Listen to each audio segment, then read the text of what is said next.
नाजरीन, एक इंतहाई अफसोसनाक खबर से आपको आगाह करते हैं। छांगा मांगा के नवाही गांव चक नंबर 18 में सगे बड़े भाई ने लेन देन के तनाजा पर छोटे भाई पर फायरिंग करके उसे मौत के घाट उतार दिया।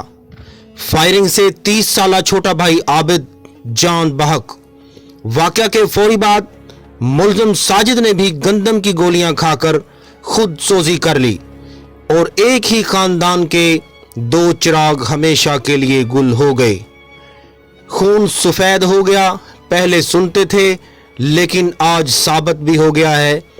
एक इंतहाई अफसोसनाक खबर, छांगा मांगा के नवाही गांव चक नंबर 18 में सगे बड़े भाई ने लेन देन के तनाजा पर छोटे भाई पर फायरिंग करके उसे मौत के घाट उतार दिया।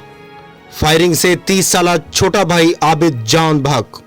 वाकया के फौरी बाद मुलजिम साजिद ने भी गंदम की गोलियां खाकर खुद सोजी कर ली और एक ही खानदान के दो चिराग हमेशा के लिए गुल हो गए।